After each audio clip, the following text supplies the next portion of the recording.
Here we go. All right, so welcome everybody and thank you for joining us for today's webinar.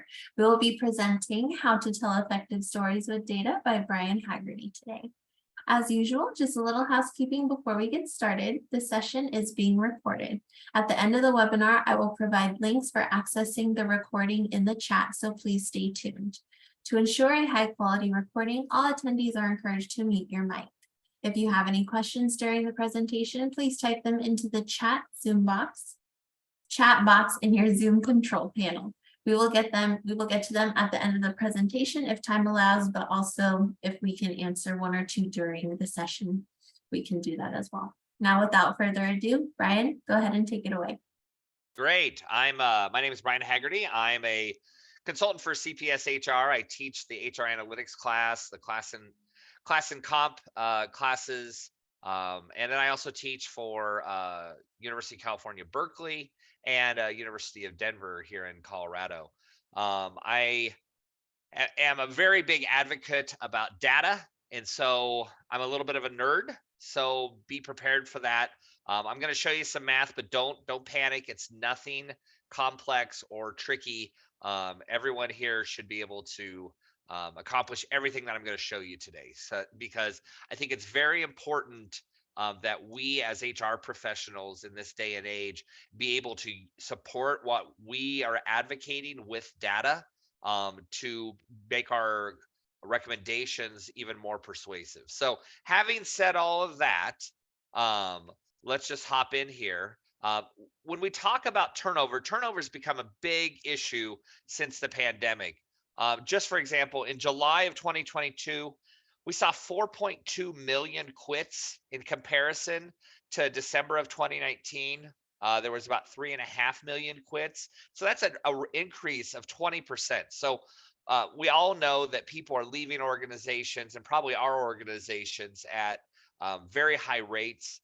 Replacing a full-time employee can cost up to 2 times the amount of the employee's annual salary. And I'm going to show you how we actually calculate that. Only 28% of workers say they have received a raise higher than the current inflation rate of 8.5%.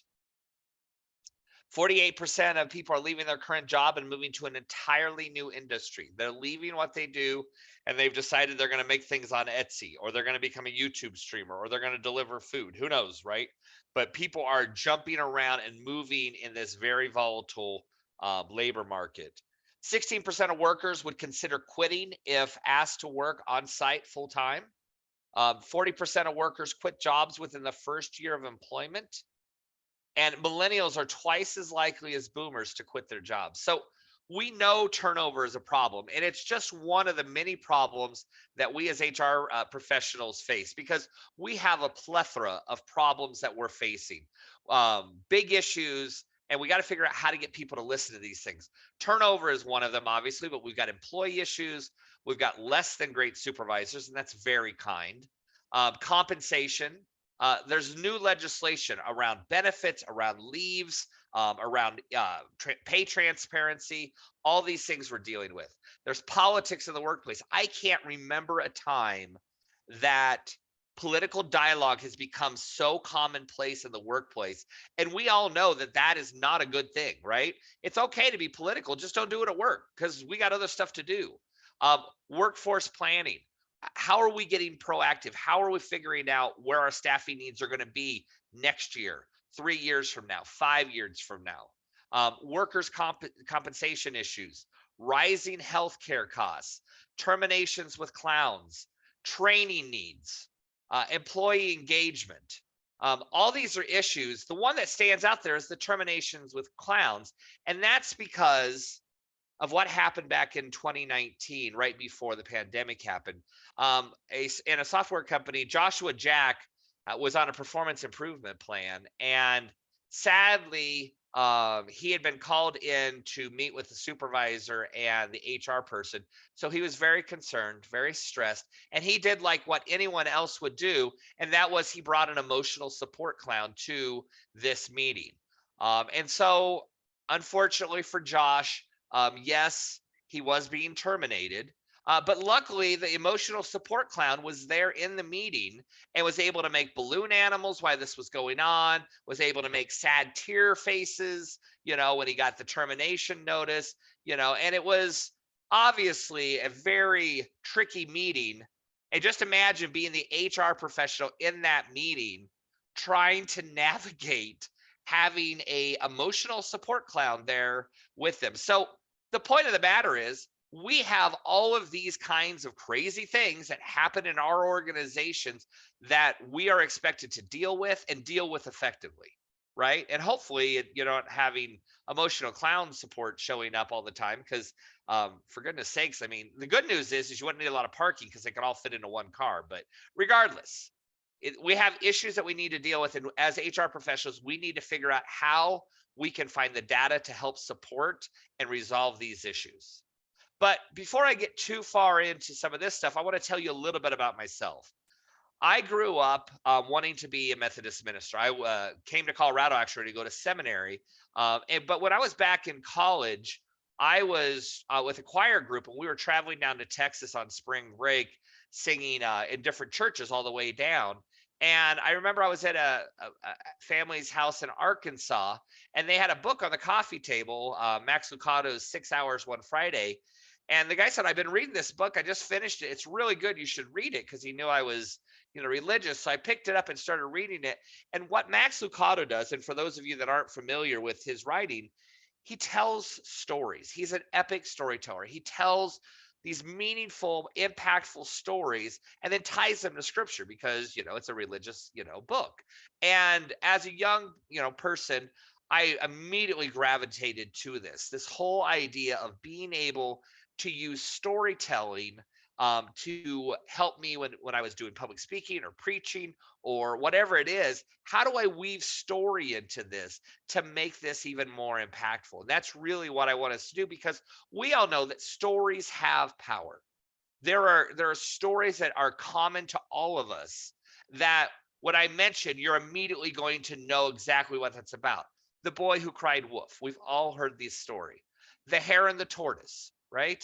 The good Samaritan, David and Goliath, Joe the plumber. There's a reason why politicians use these everyday stories on the stump when they're giving their speeches, because they're drawing you in. They're trying to bring you on board with their way of thinking. So that way, when they tell you their crazy political ideas, you'll be like, well, I like the whole Joe the plumber story. So maybe this, guy or gal has some, merit to what they're saying. So how do we as HR professionals tap into this storytelling? And that's really, half of what I want to talk about today. I want to talk about how we're going to use, how we're going to tell stories. But first, we got to talk about what we're going to use to build those stories, and that's data. So I've been in the data field in HR for probably close to 20 years. I remember the first time I heard the word dashboard, I thought somebody was talking about something in a car. But having grown up, being tied to, if you go to my Twitter feed, it says right there in my Twitter profile description, I'm a data evangelist, because I want people to be excited about data because I'm excited about data, right? So the 5 truths that I believe, in the years that I've been doing this, to be true when it comes to data and data use in the public sector. We are the source of critical data. 30 years ago, when you needed answers in an organization, you would go to the finance department and they would tell you what you needed to know.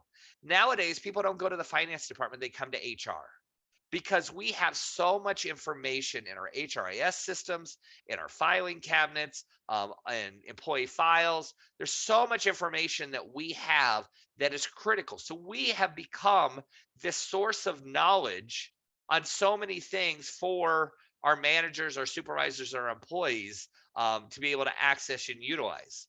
The problem is we're not good at accessing our own data. We have it, but we're not really sure how to get it, how to give that information out in a correct way, how to frame that. It's one of those things that we're struggling with, I think, in HR departments throughout the country. And I've worked with, people in Canada, Mexico, here in the US, I recently worked with CPS. We were building a HR analytics class for people in Central America and South America. This is common everywhere, that we're trying to get used to this whole idea that HR is not only about training and recruitment and benefits, but also has people that are analytical and are thinking about things and pulling data out and looking for, trends. So it's one of those things that we're still trying to get our arms around. Um, One of the things that we struggle with is lots of times we're not even measuring the right data. I remember when I came to work at the water utility here in Denver. I've been in the water industry now for almost 20 years. But when I started at Denver Water, our HR director, um, I was talking to her about data and metrics, how we need to start putting some of this stuff together. And she was like, I want us to start measuring how many people come to the HR front desk every day. And I was like, what? And she's like, yeah, so that way we can, track how many people are coming. And I'm like, what are we using that data for? And she's like, well, then we can show people how busy we are. And I was like, yeah, but that's not adding any value. That's just us tracking, I don't want to be able to say, hey, look how busy I am because 35 people came to the front desk today. I want to be able to show them the things we're doing and adding value in other ways. So lots of times in our HR groups, we're not even measuring the right things because we're not really sure what we should be measuring. Um, Another thing that we struggle with is we have a lot of confidential data. We have social security numbers, we have pay rates, we have disciplinary things, that we have all this stuff that's very highly confidential. And so we worry about that confidentiality and giving people data in fear of what they're going to use that data for. So that is definitely something that, I think HR departments everywhere struggle with. And then lastly, even when we figure out this data, even when we start measuring the right things, we're not really sure what we do next. What are those next steps? I mean, it's great that we're measuring this, that we know what turnover is and we know what our, time to fill is, but what are we doing with that data and how do we use that and leverage that correctly? So, and I'm whenever I talk about data, usually show this slide because wherever you are at in your data journey, you might be very far along and you're like, Brian, I've already got all this figured out. Or you might be like, yeah, we probably should start measuring some stuff. Wherever you are at, there are key metrics for every HR department that every HR department anywhere in the country, anywhere in the world should be tracking. And I briefly want to kind of show you what those metrics are, briefly explain them. I don't want to spend a lot of time on this. If you want to know more about this and these metrics, come to my CPS class next month and we'll spend a lot more time talking about the metrics and analytics. But I do want to cover this because I think it's important for us to have a baseline on some basic things that we should all be doing in our organization. So first one is time to fill. How long does it take to fill a job? Cost to fill. How much does it cost to fill a job? Turnover. How many people are leaving, voluntary, involuntary? How many people are leaving that are new to the organization? Um, how many people can retire this year? How many people can retire next year? In our public sector organizations, those are big questions, right? Vacancy rate. How many openings do we have that we haven't filled? Benefits as a percent of salary. How much are our benefits costing our employees in relationship to their salary? Work comp costs to employees, training participation, and engagement. And now I'm going to kind of talk about each one of these briefly, just to make sure you have an idea what that formula is and what it is and why it is that we're using that. So time to fill. The formula is really easy. Number of days position are open divided by the number of positions filled during the same period. Some key things to think about is what are those milestones in that time to fill? And what I mean by that is, when did we receive the requisition? When did we put the job posting up? When did we do interviews? When did we make an offer? Some of those milestones are really, really helpful to measure along with the bigger number, because they're going to help us start to find out from a process where those slowdowns are. Because you and I all know that if I ask any one of your supervisors in your organization, the two things they're going to complain to me about HR is one, they hate performance management and they hate that you make them do it. And the second one is they hate that it takes forever to hire somebody. It's universal. Those are the two things people complain about in every HR department. So time to fill, measuring this, we all know that there's lots of times where we're waiting for the hiring managers, and that slows down our time to fill numbers, right? So if we start tracking, how long did it take the supervisor to screen the resumes? Well, that took 3 weeks. Guess why? We're running long on time to fill. Oh, the supervisor wanted Bill to be part of the interview panel, but Bill's on a 10-day cruise. Well, guess what? This is slowing down our time to fill. So measuring some of those milestones will help you internally figure out where some things are happening that maybe you can speed up, or some ways that you can kind of, move this process along. And then the last one is clearly communicate timing when reporting out this data. And what I mean by that is, as an HR professional who used to do recruiting years ago in a past life, I know that the recruitment begins when I get the requisition to fill that job, right?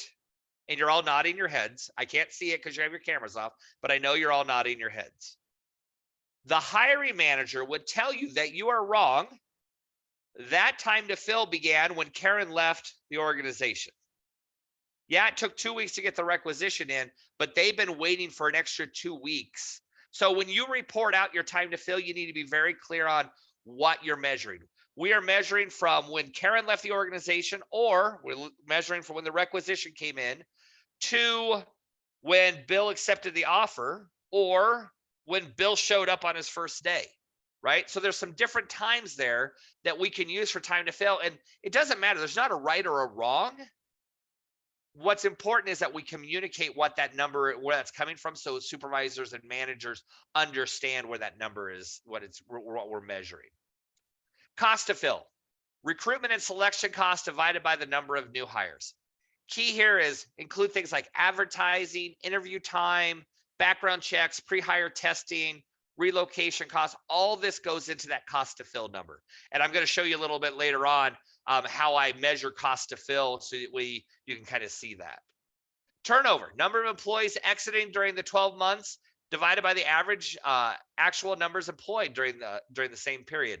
And we want to track voluntary and non-voluntary, right? Because the non-voluntary, that's great. We want those people to leave, right? They sucked. That's why we got rid of them, right? The voluntary ones are the ones that we want to figure out, was that good or bad? Because I will tell you, when people tell me, oh, our turnover is really high, well, are you losing the right people or the wrong people? Because if you're losing the right people, good for you, right? But if you're losing the wrong people, like your high performers, then you got problems, right? So make sure you're tracking your voluntary and non-voluntary, and you can track on your voluntary, which ones are, regretful termination or regretful turnover, where you really wish you could have kept Sam because Sam was great and everyone loved her, right? Early turnover, very easy. Number of new hires leaving during their first year divided by the total number hired during the same period. It doesn't have to be your first year. Use what makes sense. If you have a probationary period, I worked for an organization that had 6 months before you became a civil servant, so we would use 6 months. Maybe you have a vesting period where your 401k matches or your 457s kick in. You could use that as your identifier. So, just figure out what makes the most sense. Really what you're trying to find out is how many people are leaving after they just got here. That's really what we're trying to find out. I'm seeing some things happening in chat. Let's see here. So let me jump it over here. Oh, somebody's talking about Tableau. You're talking my language, Dimitri. All right. Well, yes, I will send the slide decks out, Amy. And then Dimitri says, would you recommend go beyond tracking movements of these metrics over time? I would assume these metrics will be different from industry to industry, from company to company, even department to department. Is there a good source of such data besides asking your HR friends from other places? For something like salary data, I know where to go. What about turnover or time to fill? I know that PSHRA and SHRM both publish time to fill numbers.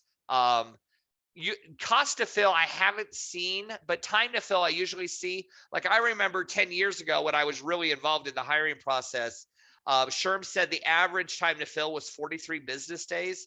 I don't know if that's accurate now, But I'm sure that they put out those types of things. Here in Denver, we have a local organization called Employers Council who does local statistics, and they release a pulse survey like every 2 or 3 years. And one of the things they usually include in that is some metrics like time to fill, so that way we can kind of get an idea.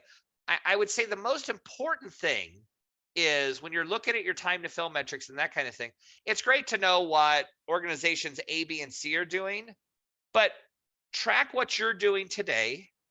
Say, wow, our time to fill is 60 days, right? All right, what's our goal? Let's talk with our recruiters, and our senior leaders, and let's set a goal of 55 for next year. And let's see if we can make some process improvements to get that time to fill down. And then if you can, great. Let's figure out, is there more things we can lean out of this, or is that really, running the best? Because really the most important thing is monitoring your time to fill numbers over time. So that way, when you're reporting to your managers, you can say, hey, guess what, guys? The market's tightening up. It's fine. We're having more and more trouble hiring people. Our time to fill has increased by 6 days already in the last 3 months. That's the kind of information you want to be able to share. Okay. All right. Moving on. Age to retirement, number of employees in a age range divided by the total employees, right? Use your defined benefit or retirement rules in your organization. Keep in mind things like age of 75. I'm sure your plans have those kinds of things. An early retirement age, or if you don't have one, use age 65, right? That's what Social Security does. That's what we can use here too. Vacancy rate, number of vacant positions within a classification or the whole organization divided by the total number of positions within that classification or the organization, multiplied by 100 to report as a percentage. Track this over time. If you have, like in my organization, and hopefully nobody from my organization's online watching this, right? Because they might come yell at me. We have certain positions that they never want to fill. And I know they do that because they want to keep things a little bit easier, so they have some head count if they need it, that kind of thing. We need to be tracking that and reporting that out. And they're not going to like it, but it's important that we're showing that it says that we should have 20 utility workers. We only have 15. We've had 5 openings for the last 3 years, right? And then, like I said, it's good to break this down by department so you can start to notice and find those kinds of things, and call them out, because vacancy rate is costing our organization money that we don't want it to be doing. Benefits as a percent of salary. The annual benefit cost for employees divided by their annual salary. And what we do in my organization is we use the different plans. So when I talk to my employees and they say, well, why should I, sign up for this high deductible health plan? Well, it's only going to cost 12% of your salary on average, while our premier plan is going to cost 30% of your salary on average, or whatever that is, right? So that's one of the things we do. And again, monitor this over time. And this becomes a really good statistic and information to share with your board when it comes to benefit renewal time, to be able to share some of that information. Board members like to see that data because it helps them feel like they're making informed decisions. Worker comp cost per employee, total worker comp cost per year divided by the average number of employees.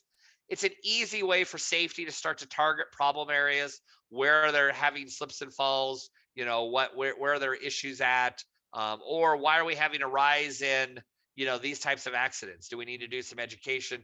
Do we need to do some training around that? Training participation, there's so many metrics we can keep in training. This is not the best one, but at least it's a start. And that's just the number of employees participating in training opportunity divided by the number of employees eligible. It's just a good foundational metric. If you've got a class that nobody's signing up for, why are you still holding that class?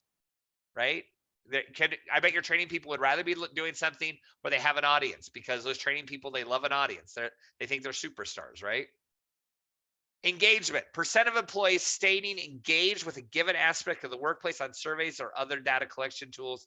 It's a critical piece of information that every organization should be tracking, whether you're using Gallup or whether you're using some vendor, local vendor to do your engagement surveys. You need to be tracking this. You need to be asking those questions, because it's going to help you with things not only just on general engagement, it's going to help you identify like possible work comp things that might be coming up, because we know that employees that aren't engaged oftentimes get hurt more often. It may help you identify some diversity, equity, and inclusion areas where, some employees don't feel engaged. Why is this happening? And why is this happening that we're hearing this from our minority employees? What's going on that's making them feel like they're not engaged and they're not valued here. All right. So those are the big metrics that everybody should be tracking. Where do we find this data? First place, our HRIS systems, whether you're using Dayforce or Workday or PeopleSoft, or some, God forbid, some Excel spreadsheet, right? That HR information system is going to have a lot of the data we need when we're looking for data. You may have third-party vendors that can give you data. Like our benefits organizations, they all give us utilization reports. They let us know where our claim activity is happening. Same thing from your work comp vendors. They probably can give you information on, the different kinds of things that are happening, the different kinds of claims they're paying out. So you can get lots of data from those places. Other parts of the organization, IT and finance have tons of data and information that they will happily share with you, mostly because no one ever talks to those people. And so they're very excited when you come down and ask them for information, because they're excited that somebody's interested in, how they keep ledgers and stuff. And then sadly, in our filing cabinets, a lot of us still have filing cabinets. A lot of us have lots of information in those filing cabinets. We got to get that data. We got to get it to a place where it can be accessible and the rest of the organization can use some of that data. So that's probably where most of our data is. And maybe we're not tracking critical data because we don't have a system that does that for us. I remember when I was working with my employee relations manager and we were building our whole metrics dashboard and everything. And I talked to her about employee relations issues. And I said, where are you tracking this? And she's like, I don't track anything. I don't want anything. I'm afraid people could find it. I'm like, okay, well, let's build a spreadsheet. That way, when somebody calls, you can enter that person's name, you can enter the type of incident that they're calling about, and then when that thing gets resolved, so we can start to see how many things are happening in the organization, how many incidents, where there's a rise of things that are happening, because then we can start to identify some trends, things that are happening. We might notice that, around this time of year, suddenly there's a lot of people calling out sick, people not showing up for their shifts. Well, it's getting beautiful here in Colorado. People are probably going up to the mountains. That might be why. So that way we can do some proactive training on, this is what you need to do if you need to call in. This is how you use your time off, so that we're not having to write people up for things. All right, last word on metrics. I've talked a lot about metrics. This isn't what you signed up for. You're like, when is he going to talk to us about stories? All right, if you aren't doing it now, start today. All right, don't go back. Don't be like, well, I'll get all last year's data. Don't do that unless it's really easy, because it will bog you down and you will never get it done. Just start today. Start Monday. Start tracking some of this stuff and go forward, right? Start small. You can always add more metrics, more complex formulas. We can start talking about quality of hires, some of those kind of cool metrics out there. But let's just start small. Get used to doing this. Get used to having the data, utilizing that data, and then we can start saying, hey, wouldn't it be cool if we knew this? And then you can start figuring out ways to do that. Involve different areas of HR in the tracking. And what I mean by that is, don't do it yourself. You're not getting paid unless that's what your job is. Your job is to have the other parts of HR engage with you and give you that information. Like my recruiting manager, she knows that I'm not going to figure out time to fill and cost to hire for her. She's got to fill out the spreadsheets. I built the metrics for her. All she or one of her employees have to do is enter the information, and it will take care of it from there. But she's got to be responsible for that portion of it. And then lastly, demonstrate that use of those metrics to your HR team. Take those to your monthly meetings. Show people where we're at, where we're going, where our goals are. If you make that a regular part of your monthly check-ins with your HR teams, they will get used to it. Somebody will get excited about it, which will be good, because then you can pass this off to them, right? And then it becomes something that is normal for them, because there's going to be people, when you start tracking and measuring things, that are going to get nervous. They're going to get scared because they don't know what this is, and they don't know what it's going to get used for. If you can show them what you're using it for, then they'll get very on board with it and they'll be part of the solution and not part of the problem. All right. Okay, so let's talk about turnover, right? So we've got Ann. She's the HR director at the city of Springfield. They have about 1,000 FTE with roughly another 150 seasonal hires hired every year. Turnover has been increasing since the pandemic. Ann has talked to the executive team about turnover 3 times this year, but they only really want to talk about pay. And this is all happening at the end of 2022.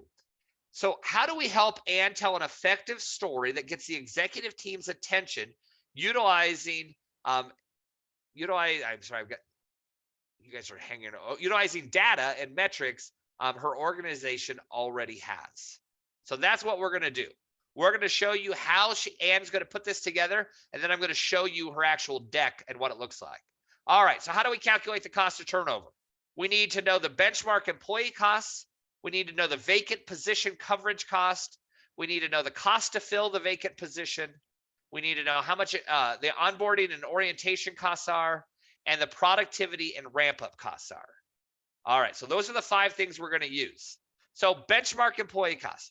The total departed employees' compensations, that's their salary and their benefits, break the costs into daily or monthly increments to accurately prorate across the time the position is open. So for example, if Mark makes $50,000 and his annual benefit costs are $10,000, that's $60,000, his monthly rate would be $5,000 and his daily rate would be $260.87. Does that make sense? We divided that 60,000 by 12 or by the number of work days in a year to get to that 260.87. Vacant position coverage costs. The number of days the position remains empty multiplied by the daily rate provided in your benchmark costs. This is basically how much it's costing the company to cover the position. This doesn't include people having to put off other priorities that they're probably not getting accomplished because somebody's covering for this person that's left. If it takes 45 days to fill Mark's position, we multiply that daily rate that we just figured out of 260.87 times 45, the number of days that it's been empty, we get $11,739. That is the cost to the company just to cover for Mark. Okay. All right. Cost to fill the position. So here we're going to have our spreadsheet with all the costs that go into filling our positions. And you can see here, I just am entering this information in. I'm using the cost of advertising. How much does it cost for us to post on our job boards? Cost to screen resumes. The hourly rate of the recruiter times, we say it takes 3 hours to screen resumes. So that's where I took their hourly rate times 3. The number of phone interviews we have. Well, we're going to interview 10. We're going to do 10 phone interviews. So now what are we going to do? We're going to take their hourly rate times 10. We get this 521 number. How many in-person interviews are there? There's 3 interviews. There's 3 people in that panel. I just said they all make the same amount of money just for simplicity's sake. So their salaries for each hour of interviews is $156.51. I'm going to multiply that by the number of interviews we're having. I'm going to get this 469 number. And then whatever our cost of our background checks might be. So the total cost to fill for that position is $2247.74. That makes sense? Where all those numbers are coming from, right? It's all driven off hourly rates of employees and how many hours they're spending doing these kinds of things, plus our other costs. All right, our onboarding and orientation costs. The cost of all time spent by a trainer and or the hiring manager to onboard and get the new hire up to speed. Joe is going to be trained by Samantha, who makes $80,000 annually. It'll take 1 week to get him up to speed, not proficient, just so that we don't have to worry about Joe running with scissors, right? So that he can perform basic tasks of the job. Samantha's daily rate is $417.39 times 5 days is $2,086.95 to onboard Mark in the new role. Okay. And then our productivity ramp up costs, the cost associated with a new employee ramping up and learning all aspects of the role. This is calculated based on a 60 or 90-day period where the new hire is doing more learning than producing. To calculate this, we simply use the new hire's daily salary and benefit expense. So Joe's annual salary is $60,000 plus a benefit cost of $10,000. That means his hourly cost is $33.65. The daily cost for Joe as he ramps up is $269.20 a day. We multiply that by 60 working days to determine his ramp up costs are $16,140. Okay. So the vacant position coverage costs were $11,000. The cost to fill was $22.47.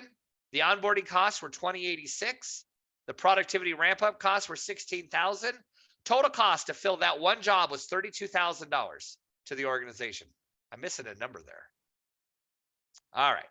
So now I'm going to look at all of our turnover of the organization. This is what my spreadsheet looks like. You can see I'm inputting their salary and their benefits. It's automatically calculating for me the time, what that hourly rate is. I put on how many days it took to fill that job.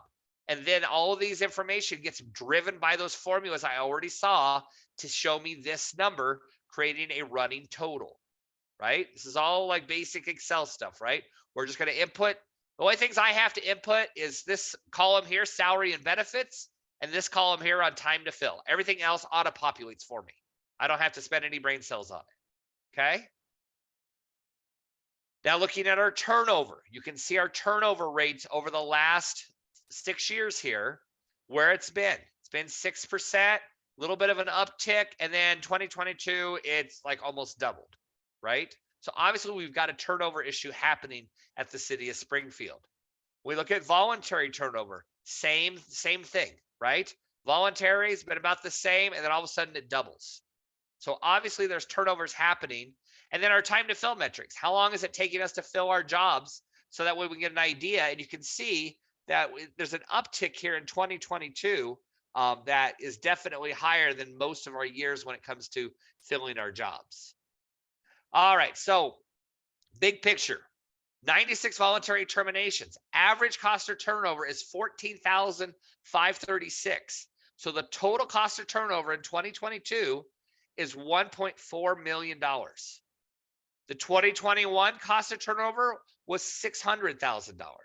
That's a difference. It doubles. It's over $750,000 more just this year in turnover it's costing our organization. All right, so what's causing the turnover? We know that there are certain things, our usual suspects. Employees are overwhelmed by the amount of work, lack of recognition, company culture, poor relationships with managers, lack of flexibility, compensation and benefit. This used to be much higher on this list, but this list came from SHRM. It's moved down because these other things have become much bigger issues and driving people out of our organizations. And then poor learning and or development opportunities. So these are the leading causes of turnover. So Anne goes ahead and starts looking at the exit interviews, trying to find common themes on why people are leaving the city. She finds a lack of flexibility, employees wanting remote work opportunities, lack of development opportunities, employees don't see a future in their job, and then lack of recognition. So these are the three common things coming out of those 96 terminations that she's finding in the exit interviews. So let's talk about story building. We got to interest the audience. We got to capture them, get them excited about hearing this story, right? Then we need to have something that's going to be value added. What are they getting from this story? What are they learning? We need to have strong information or data to drive this. And then we need to present this in an engaging way. And then lastly, the story needs to be complete. There needs to be a beginning and an end. All right. So those are the key elements of a story. Starts with the beginning. Paint a picture of the current reality. In the continuous improvement world, we call this current state, right? What are things going on right now today? Introduce the pain point. Why are we here? What's going on? Why are you sitting here talking to me about this? And then describe the goal or the future state where we want to get to. All right, the middle. Describe the methodology. How did we get our numbers? How did we collect this data? Describe your analysis and the results that you discovered. In reviewing the data, this is what we found. If the analysis led you to a hypothesis, what is it? What is it you think is going to fix the problem? And then lastly, we got to have our ending. Describe your conclusions. List the proposed action steps that are expected to resolve the issues that we talked about in the beginning, and then describe what results are expected from the action. All right. So after all this, we're ready to see Ann's presentation she gave to her executive team about turnover at the city of Springfield. So first, she started off talking about how turnover costs have doubled. Last year, we had 50 employees leave the city voluntarily. This year, we've had almost double that many people leave. Employee turnover costs millions of dollars. We've had a $770,000 increase in the cost of turnover just in 2022. This includes vacancy costs, hiring costs, training costs, relocation costs. It does not include extra overtime, employee burnout, employee stress, or other projects that aren't getting done because we're having to cover for these people that are leaving the organization. What are the driving factors of turnover? The number one driving factor for turnover at the city has been our lack of flexibility when it comes to work hours. And I know what you're going to say. You're going to say you don't believe that, but this is what they wrote in their exit interview. I want a job where I can work from home on a regular basis. The company I'm going to allows for 100% remote work. It doesn't make sense that I could work from home in 2020, but now I have to be in the office every day. So this is the number one reason. This is the thing that people are most commonly putting on their exit interviews. And these are some of the things that our employees are telling us as they're walking out the door. In fact, of the 96 employees who left the city in 2022, 45% of them listed flexibility in work hours as the number one reason for them leaving, while 84% listed as one of the top 3 reasons they are leaving. So we need to make a change. We need to take a serious look at our work schedules and how we can build in more flexibility for our employees, or we are going to continue to lose great employees and have even more problems hiring new ones. Flexible schedules, this is what they can do for our employees. According to George Washington University study, employees with flexible working arrangements tend to be more satisfied with their jobs and typically work harder. 80% of employees would use flexible work. According to a Boston College study, 70% of managers and 87% of employees stated working from home has a positive or a very positive impact on productivity. And employees with flexible schedules reported the highest life satisfaction scores, 65% compared to 58%. So I looked at other organizations around us, and many of our peer organizations have moved to more flexible schedules. Smithfield has moved to a hybrid schedule. Lewiston has moved to a standard 4-day work week. Banner and Havana are both expected to move to 480s or 980s, 440s or 980 schedules in the next few months. So to roll this out, first off, we need to get the board to buy into this idea. We need to train our managers on how to manage these new schedules. This is going to be different for them, so we need to make sure they understand how this is going to work. We need to ensure accountability through data. We need to make sure that our employees are productive and that they are getting work done, so that way we don't have performance issues. We're going to continue to track hours. Employees are still going to fill out time cards like they always have. And then we're going to create a culture of informed trust where we're working together, we're solving problems together, and this is going to help our employees feel more valued because they're going to feel like we took their feedback and are acting upon it. In summary, by us making this change, we can dramatically improve our current employee job satisfaction and hopefully decrease turnover. If we can decrease our turnover by 20% in 2023, that will save the organization $232,000. All right. What did you find most compelling about Ann's presentation? Is there anything she should have done differently? And is this something you can use in your organization? I see a chat message. Do I have a good exit interview you can share? I don't, Julie. I could probably send you one. We actually went to a third party who does our exit interviews in my organization. I used to have one that was like a big spreadsheet that would track all this data, but that's been years since now that I'm on the benefits and comp side, I just don't do a lot with the employee side as much as I used to. All right, so let me go through her presentation a little bit and show you some of the things that I thought Ann did really well. I mean, and I wrote Anne's presentation, so I think she did a great job, right? All right, so let me get started on this slide.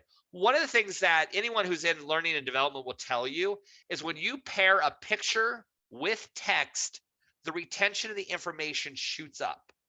Because when people are trying to remember what they heard, they'll remember that image and that will trigger the memory of what it is they heard. So whenever you can do a side by side like this with an image and text, it's only going to improve your audience's retention rate, and it helps to kind of explain the chart in a way that's really impactful.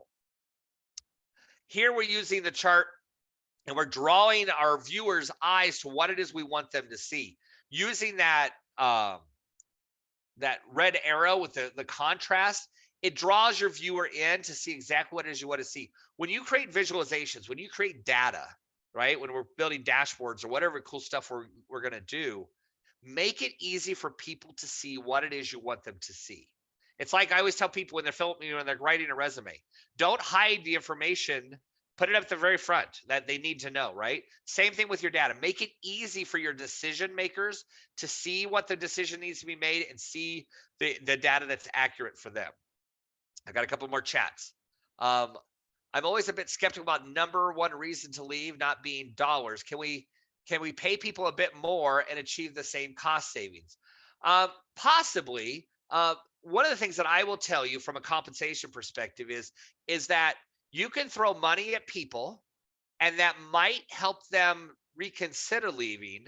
But if they were already wanting to leave because their supervisors are bad or they hate their job, no amount of money is going to fix that. The two ways we keep people in employment, I always tell people is make sure that they feel like they're valued and that their work is meaningful, and make sure that their supervisor, that relationship with their supervisor is successful. Those are the two number one reasons that people stay in jobs typically. And that's usually what will drive that. Money is never a bad thing, right? But one of the things we struggle with in the government sector is we can't throw money at our problems like people in the private sector can. So having the ability to give people more money is not always the easiest. And lots of times it's these little small things that we do for our employees that they actually will tell you that they really value. They really value that we're flexible with their childcare, or that we do in-house dry cleaning, or that we sponsor a bowling team. Some of these kinds of things don't cost a lot of money and have a real high impact on retention. And the other thing is that just like what Anne's talking about here, flexible schedules have added so much more value to employees. You talk to employees now in any organization, one of the first things they're going to talk about is their work schedule, because the ability to work from home or have flexibility in their schedule has added so much more value to employees and how they feel about their organization. Dimitri says, for data, bonus points for including year-to-date information plus projections and eliminate the potential dismissal of data. But, that was last, I'm sorry. Information plus projections and eliminate the potential of dismissive data with, but that was last year, 4 months ago. I don't understand that one. I'm sorry. All right, so back into this. So you can see this is one of the things, that exit interview is so important because you're getting words. And this is really, really powerful, especially when talking with senior leaders or with your board members. When you come to your board and you say, this is why we're doing this, and this is the feedback we've gotten from employees, that usually has a lot of impact because they're hearing people's actual words. It's very, very powerful, and it drives that message, right? Because remember, we're trying to suck people into this story that we're trying to tell. We want that emotional attachment, right? And they know that when Bill left, he was leaving because he wanted to go work someplace that had 100% remote work. They know these words are true. They've heard these, or it resonates with them, and that's only going to add value to your presentation. Dimitri says people tend to dismiss old data. Absolutely. And one of the things that, as kind of a side note, one of the first things that people will attack is your data. So the more that you are prepared and have good information and data, the better off you're going to be, because if they see data that conflicts with what they think is real, they will fight you on that. And so having data just like we did here. And this is one of the things that I thought Ann did a really good job with, is here, she pulled in information from outside sources to prove her point. George Washington University study told us this. Boston College told us this. Having those outside sources to validate what Ann's saying is only giving her more and more motivation and driving home that point that this really is a good solution for the city and for them to be able to make a positive impact on their turnover.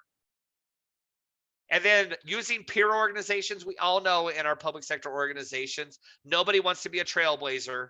Everybody wants to know who else is already doing this, right? I don't know how many times I've heard that from senior leaders. So go out and talk to other organizations, find other organizations that are doing things like this and bring that back. One of the best things about working in the public sector is we share our information, right? We steal from each other all the time, right? Not necessarily always talent, but sometimes ideas. So if you go, to a conference, like I'm going to the PSHRA conference next in 2 weeks down in Salt Lake City, I'm going to be around all these HR leaders, and we're going to be talking about different things. And I'm going to be coming there and I'm going to be talking about these incentive programs that I built for my organization. I'm going to hand these out to anybody who wants them because it's working in my organization. I want it to work in your organization. That's one of the best things about being in the public sector is we can share this information and help each other achieve our goals, right? All right. And then putting together a schedule so that way we're taking it from this theoretical and now we're making it real. These are our next steps. This is what we need to do to move forward. We're trying to move that story from the middle to the end to get the decision we need to get the green light to move forward. And then lastly, we're using this hypothesis that if we do this, it's going to change turnover. How much is that going to save us, right? And one of the most important things I always tell all my HR students, tie numbers to dollars.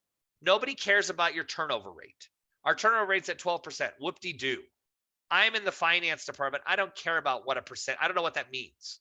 But you come to me and you say that turnover's costed our organization $1.4 million. You have my attention. Now I'm listening because now you're talking the language that I can understand. And the one thing that all of us understand is money. So the more we can take our HR gobbledygook and turn that into dollars, the more impact not only are we getting people to buy into what we're saying, but now people are starting to recognize the value that HR is bringing because they're finding things and being proactive to solve problems that we didn't even know we had. We didn't even know we lost $1.4 million due to turnover last year. Holy goodness. Think about all the good stuff we could have done with that money instead of spending it all this time recruiting, right? All right, so I got some more chat stuff. Let's see here. Josephine, this is such a great webinar. Josephine, the check is in the mail. Thank you. Very practical ideas and advice. Thank you, Kathleen. I'll send you a check also. Agreed. Thank you so much for actually walking through an example. So helpful even for someone not in HR. Thank you, Jennifer. I'll send you a check. And what did they end up deciding on? I don't know, Rhoda. What do you think? I think Ann did a great job. And I'd give her the green light. I don't know about you guys. I think she came with a good story. She used data to back it up. She had facts that I think people could buy into. And I think as HR professionals in our own organizations, this is what we want to do, right? I want you to take this presentation. I want you to figure out what your turnover costs were in 2021, 2022, what they're doing in 2023, and be able to go and talk to your board and say, hey, this is what we need to do. This is how we want to save money. We get better by helping each other. And one of the great things about being part of CPSHR is that as an organization, that's what we're committed to. We're committed to helping our public sector partners be better, do better things. And one of the things we can all get better at is telling stories with data. All right, I got 3 more commentations. Josephine's giving me a bag of money. Rhoda says green light. And Pam says this will be definitely useful for our organization. Awesome. Again, my name is Brian Haggerty. I work for CPSHR when I'm not doing my day job. I'm teaching a class next month on HR analytics. I believe there's still room. Marissa can probably give you more information on that. Feel free to connect with me on LinkedIn. I always tell people if there's something I can help you with or help you solve, I'll be more than happy to do that, or at least give you some good ideas on where you can find that data. And I have I have students from all the different universities I've taught at, and old colleagues that will reach out to me and say, hey, I'm trying to figure this out, can you help me with this? And I'll be more than happy to do it, because it's one of the reasons we do this, is we want everyone to do better at this kind of stuff. All right, any other questions? Last chance. All right, Marissa, I think we're good. I'm going to send Marissa the presentation, so you'll be able to download both the recording of this and the presentation, just depending on how much you want to hear me talk, because I feel like I've talked a lot in the last hour, but that's kind of the point, right, Marissa? Yes. All right. Well, thank you, everybody. Have a wonderful day. And Marissa, I don't know if you have any last instructions for them. I do. So I just want to say thank you, Brian, for an excellent presentation today and taking time out of your busy schedule to educate us here. So thank you again for that. And also thank you to all of our attendees. We appreciate you being here with us. You will be able to find today's slide deck and recording on the link provided in the chat that I just posted, and I will post it again.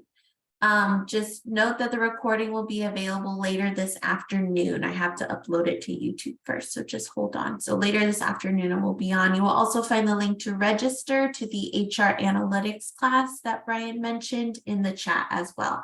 And then lastly, just take a minute to fill out our post webinar survey. It helps our instructors with your feedback. So again, thank you guys. I will repost everything in the chat, and we'll see you next month.